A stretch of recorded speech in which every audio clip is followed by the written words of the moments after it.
masih basah kaki masih muda. Iya, gula coklatnya metu. Beratus rasido. Assalamualaikum warahmatullahi wabarakatuh. Apa kabar teman-teman? Salam sukses untuk hobi yang sama. Selamat datang di channel Tech Off 87. Ya Om, video di minggu ini kami menyajikan perawatan murai batu pastol atau yang kita kenal murai batu muda atau murai lepas trotol. Ini murai blorok dengan usia pastol, punya Om Sidik yang beliaunya ini tinggal di Bintaro ya. Sebetulnya nggak ada kendala dengan burung ini. Nah, burung ini masuk ke SMA, Sekolah Murai Batu Abal-Abal, karena burung kurang terawat karena beliaunya sibuk. Yang kedua, burung ini punya riwayat waktu dia mandi di keramba sempat digodain sama kucing. Begitu teman-teman. Selain itu, bulu ada yang berantakan. Opo yo penake nyebute. Koyok konde, seperti konde, mirip konde itu di bagian lipatan sayap ya, lebih tepatnya di ujung pangkal ekor. Dalam mengkondisikan murai batu ini dan siswa kami yang lain, kami biasanya untuk 1 minggu awal kami mengacu di settingan serta rawatan di pemilik lama. Waktu 1 minggu atau mungkin lebih kami gunakan sebagai analisa kendala burung dan melihat seperti apa progres video after before terkait performa burung yang kami kondisikan. Karena dengan usia pastol yang sama, sudah pasti terjadi ada yang lebih cepat, ada yang lebih lambat. Kita pahami karakternya dulu, kita evaluasi serta kendala yang dialami burung, baru kita simpulkan rawatan seperti apa yang tepat untuk merawat serta mengembalikan performa murai batu blorok ini. Sedikit tambahan teman-teman. Jadi untuk mengkondisikan murai batu kita, rubah pola pikirnya dulu. Jangan pernah menyamakan murai batu yang kita rawat dengan murai batu orang lain. Yang lebih tahu karakternya adalah kita sebagai pemilik. Walaupun sama-sama murai batu ini berusia pastol, asumsinya seperti anak kecil pada manusia. Ada yang jalan dulu ngomongnya lambat, ada yang ngomongnya dulu justru jalannya lambat. Begitu teman-teman. Untuk rawatan di sekolah murai batu abal-abal yang kami rintis ini, semua rawatan seperti jemur dan mandi kami buat sama, normal dan standar. Dengan harapan lulus dari SMA, burung ini tidak rewel dengan aktivitas pemilik burungnya yang sibuk bekerja. Seperti proses jemur, kami hanya lakukan seminggu 3 kali, jadi tidak kami jemur setiap hari. Contoh untuk proses umbar, kami tersedia umbaran tidak panjang, hanya berukuran 2,5 meter. Untuk burung yang siap setting biasanya kami masukkan di umbaran. Nah, untuk beberapa kasus murai batu yang tidak terbiasa diumbar, kami tidak pernah sprint atau kepar, karena berawal dari proses umbar bisa menjadi indikator burung stres atau berubah performa. Untuk murai batu yang tidak pernah diumbar, kami biasanya masukkan di umbaran ini selama 3 sampai 6 hari tanpa saya kepar ya teman-teman. Itu fungsinya untuk menghilangkan tingkat stres dan kebosanan burung karena terlalu lama di sangkar bulat, serta sarana untuk melatih fokus, karena dari tangkringan 1 ke tangkringan 2 itu terbangnya harus dari tangkringan ke tangkringan, bukan nemplok di jeruji.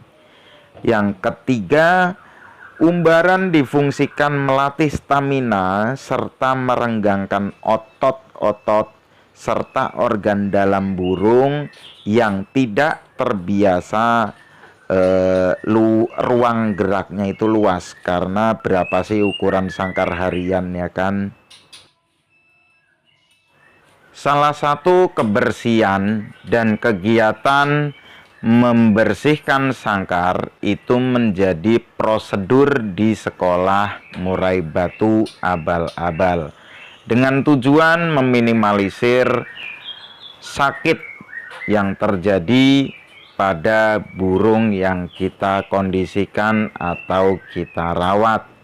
Untuk settingan blorok ini di pemilik awal itu harian jangkrik 77 teman-teman. Kroto kadang-kadang kalau ingat.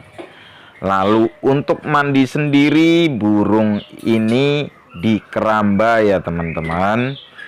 Di tempat kami evaluasi 1 minggu pertama, kami biasakan memakai settingan awal dari pemilik. Nah, dengan lingkungan yang baru, tekanan dari siswa-siswa yang lain, yaitu murai batu yang lain, apakah terjadi perubahan di tingkat stres serta mental burung yang kami kondisikan ini? Jika terjadi perubahan performa, di minggu kedua biasanya baru kita lakukan proses setting awal. Jadi kita rubah settingan disesuaikan dengan kendala burung murai batu yang kita rawat. Nah, sedangkan untuk proses umbar dan rawatan lain, kami menyesuaikan dengan kebutuhan burung. Kalau untuk setting lomba biasanya kami masukkan di umbaran dulu, baru kami cabut selama 3 hari atau H-3 menjelang lomba. Nah, karena yang kita bahas murai batu pastol blorok ini, pada saat kita masukkan di umbaran, fokus burung ini tergolong apa ya? Enggak fokus.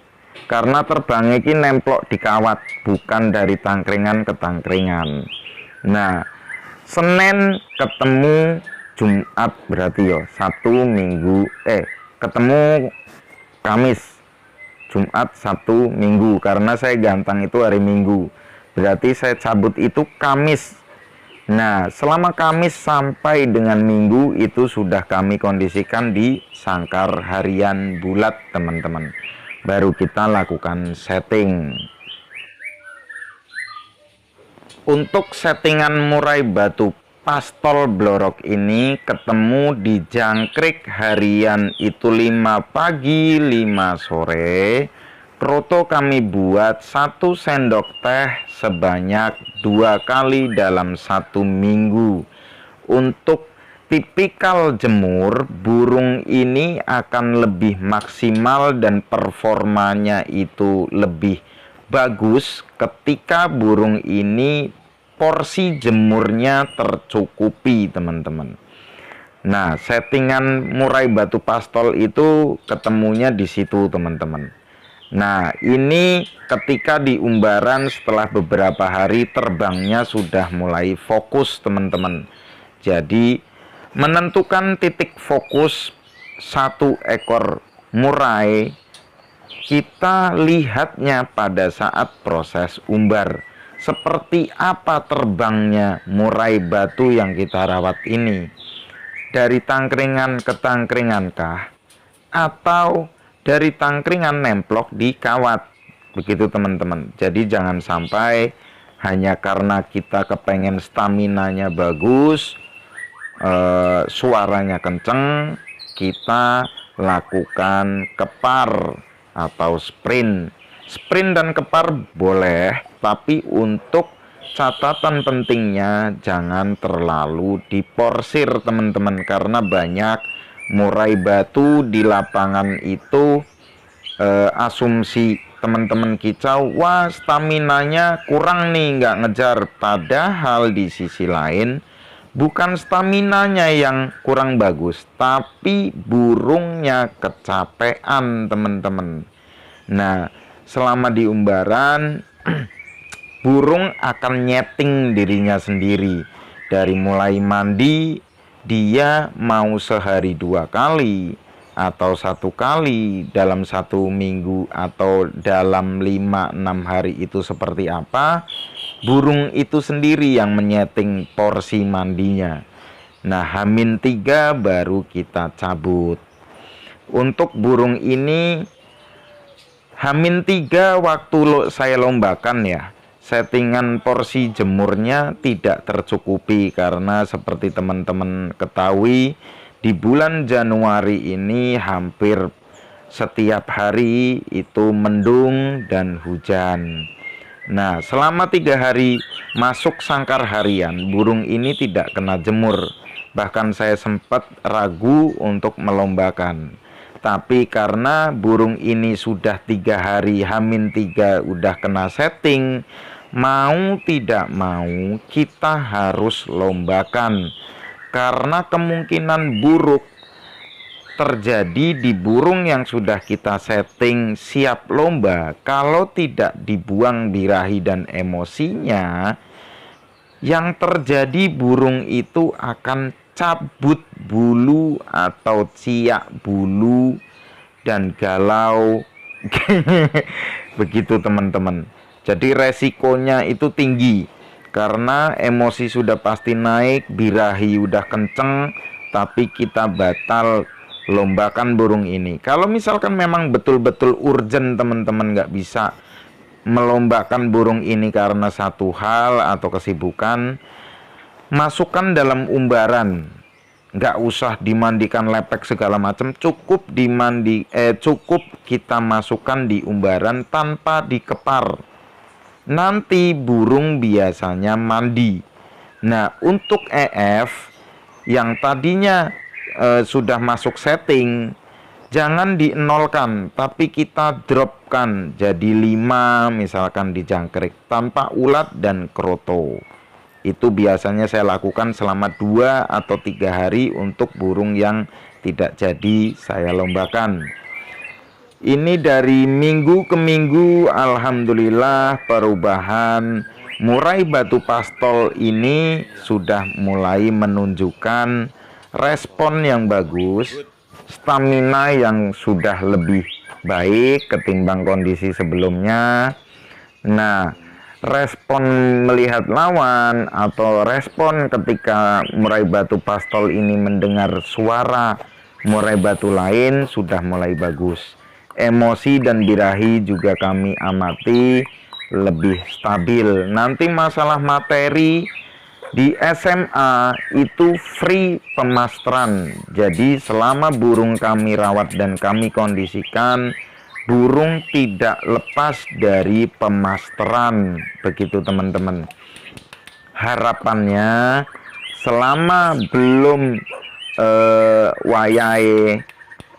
sebelum waktunya kita lombakan, minimal burung ini harapan kami mempunyai materi baru, begitu teman-teman, atau nambah materi seperti itu teman-teman.